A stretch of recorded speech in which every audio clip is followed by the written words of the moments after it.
குழந்தை பள்ளிக்கூடத்துக்கு வந்துச்சுன்னா காலையில நான் தரமான உணவு கொடுக்கிறேன், டிஃபன் கொடுத்து அதன் பிறகு நான் கல்வி கொடுக்கிறேன், கல்வி கத்து கொடுக்கிறேன்னு அறிமுகப்படுத்துறது தான் முதலமைச்சருடைய காலை உணவு திட்டம். இந்த திட்டத்தின் மூலமா அரசு பள்ளிகள் 31,000 அரசு பள்ளிகள்ல தினம் தினம் 18 லட்சம் குழந்தைங்க டெய்லி காலையில சாப்பிடுறாங்க.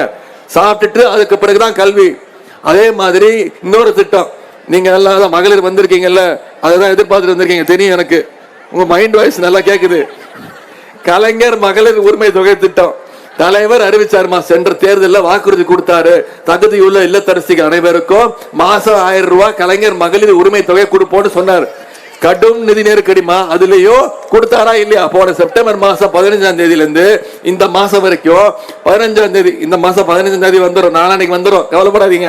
மாசம் 15ஆம் தேதி ஆனா உங்களுடைய வங்கி கணக்குல 1000 ரூபாய் மகளிர் உரிமை தொகை வைக்கப்படுது. இதுல அப்ளிகேஷன் கொடுத்தவங்க 1,60,00,000 மகளிர்மா. அது வெரிபிகேஷன் செய்யப்பட்டு சரிபார்க்கப்பட்டு இப்ப மாசம் 1,18,00,000 மகளிருக்கு மாசம் 1000 ரூபாய் உரிமை தொகை கொடுக்கப்படுது. ஒரு சில இடத்துல குறைகள் இருக்கு, நான் இல்லைன்னு சொல்லல. ஒரு சில பேர் நீங்க சொல்றீங்க எனக்கு வந்துருச்சு, பக்கத்து வீட்டுக்கார பொண்ணுக்கு வரல, எழுத்த வீட்டுக்கார பொண்ணுக்கு வந்துருச்சு, எனக்கு வரலன்னு குறைகள் இருக்கு.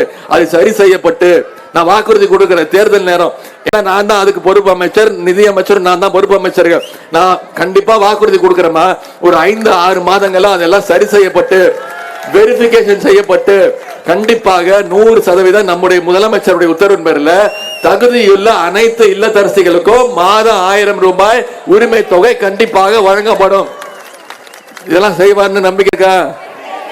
இதெல்லாம் நாம செஞ்சிருக்கக்கூடிய பணிகள், திட்டங்கள், வாக்குறுதிகள் என்னென்ன பண்ணிருக்கோம் சொல்றோம். நான் ஒன்னே ஒண்ணு கேட்கிறேன், திரு மோடி 29 வயசா ஒன்றிய பிரதமரா 10 வருஷம் இருக்காருல்ல, தமிழ்நாட்டுக்கு ஏதாவது ஒண்ணு செஞ்சிருக்காரமா? வெள்ளம் வரும்போது வந்து எட்டி பாதுக்க, இங்க வெள்ளம் தூத்துக்குடியில வெள்ள பாதிப்பு வரும்போது யாருமா வந்து உங்களோட கூட இருந்தது? உங்களுடைய நாடாளுமன்ற உறுப்பினர் இங்க கிட்டத்தட்ட 2 மாசம் தங்கி ஒவ்வொரு வீட்டுக்கும் நலத்திட்ட உதவிகள் கொண்டு போய் சேர்த்து நீங்க ஒவ்வொருத்தரும் சகஜ நிலைக்கு வர வரைக்கும் உங்க தொகுதியை விட்டு வெளில வந்தாங்களா?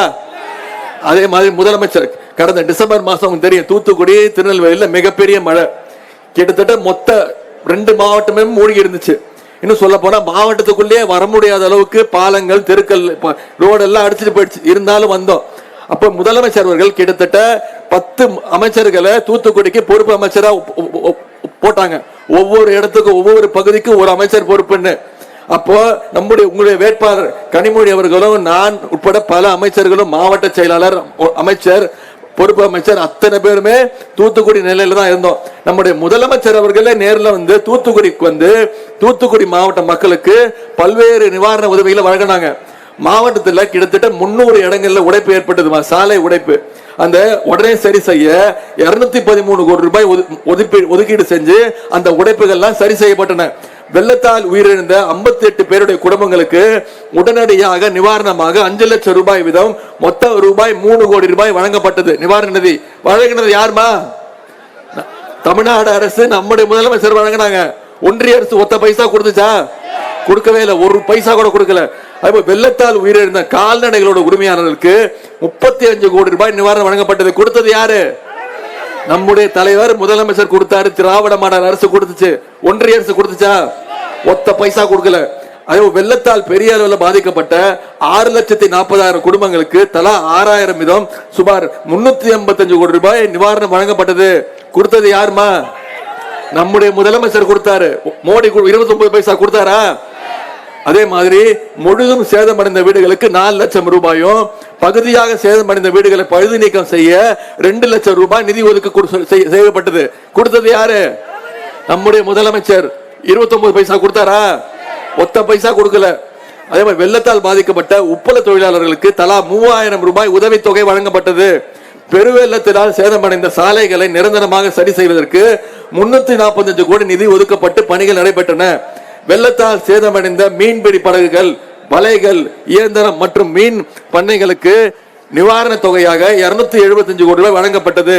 இந்த பேரிடரின் பொழுது கிட்டத்தட்ட 2 மாவட்டத்துக்கு சேர்த்துமா, தூத்துக்குடி, திருநெல்வேலி 2 மாவட்டத்துக்கு சேர்த்து கிட்டத்தட்ட 2000 கோடி ரூபாய் அளவுக்கு நிவாரணங்களை வழங்கிய ஒரு அரசு தான் நம்முடைய திராவிட மாடல் அரசு, நம்முடைய தமிழக முதலமைச்சர் அவர்கள் தான். இது வரைக்கும் ஒன்றிய அரசு கிட்ட கேட்டுட்டு இருக்கோம். இவ்வளவு நிதி கொடுத்திருக்கிறோம், நாங்க கட்ட வரி பணத்துல இருந்து கொடுங்கன்னு. இது வரைக்கும் ஒரு பைசா கூட ஒன்றிய அரசு கொடுக்கல. இது அத்தனையும் கொடுத்தது யாரு? நம்முடைய முதலமைச்சர் அவர்கள், தமிழக முதலமைச்சர் அவர்கள், நம்முடைய திராவிட மாடல் அரசு. இது அத்தனைக்கு பொறுப்பு யாரு? இது அத்தனையும் போய் முதலமைச்சர்கிட்ட சொல்லி வற்புறுத்தி இது கண்டிப்பா கொடுத்தாகணும், என்னுடைய மாவட்ட மக்கள், என்னுடைய பாராளுமன்ற தொகுதி மக்கள் இவ்வளவு பாதிப்படைஞ்சிருக்காங்கன்னு சொல்லி இத முதலமைச்சர் சொல்லி வலியுறுத்தி வாங்கினது உங்களுடைய நாடாளுமன்ற உறுப்பினர் தான். இவ்வளவு நிவாரண பணிகளும் நடந்ததுன்னா அவங்க தான் மொத்த காரணமும். அந்த உரிமையோட உங்ககிட்ட வாக்கு கேட்க வந்திருக்கிறேன். செய்வீங்களா? நிச்சயம் ஜெயிக்க வச்சிருவீங்கல்ல? எனக்கு நிச்சயமா நீங்க ஜெயிக்க வச்சிருவீங்க. அதுல எனக்கு எந்த சந்தேகமும் கிடையாது. வெற்றி நிச்சயம். நான் உங்ககிட்ட விரும்பி கேட்டுக்கொள்வதெல்லாம் ஒண்ணுதான். இன்னும் 4 நாட்கள் தான் இருக்கு. இன்னைக்கு தேதி 13. 17ஆம் தேதி 5 மணியோட பிரச்சாரம் முடிஞ்சது. 19ஆம் தேதி தேர்தல். நீங்க அடுத்த 4 நாட்கள் நீங்க ஒவ்வொருத்தரும் பொறுப்பெடுத்துக்கிட்டு கடமை, என்னோட கடமை, நான் போய் வாக்கு கேட்கிறேன். ஒவ்வொரு வாக்காளரை சந்திச்சு நான் வாக்கு கேட்கிறேன். ஒவ்வொரு குடும்பத்தை சேர்ந்தவங்களை போய் பார்த்து நான் வாக்கு கேட்கிறேன். வெறும் 29 பைசா தான் ஒன்றிய அரசு நமக்கு தருது.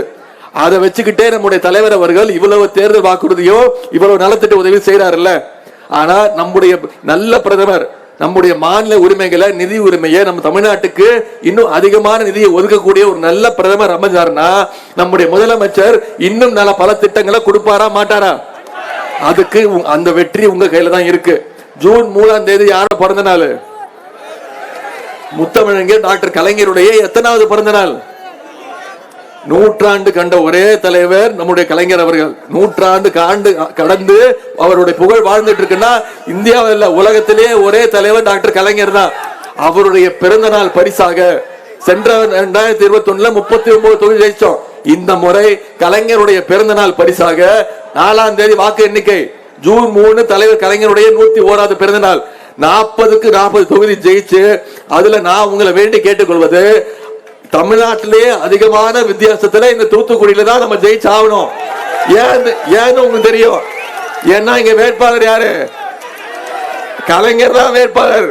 கலைஞருடைய மறு உருவமா தான் அவங்க இங்க இருக்காங்க.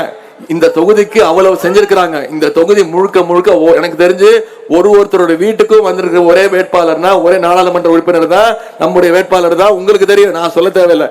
எனவே உங்களை எல்லாம் அன்போடு கேட்கிறேன், பண்போடு கேட்கிறேன், பாசத்தோடு கேட்கிறேன், உரிமையோடு கேட்கிறேன், உங்கள் வீட்டு பிள்ளையாக இருந்து கேட்கிறேன், தலைவருடைய மகனாக இருந்து கேட்கிறேன்.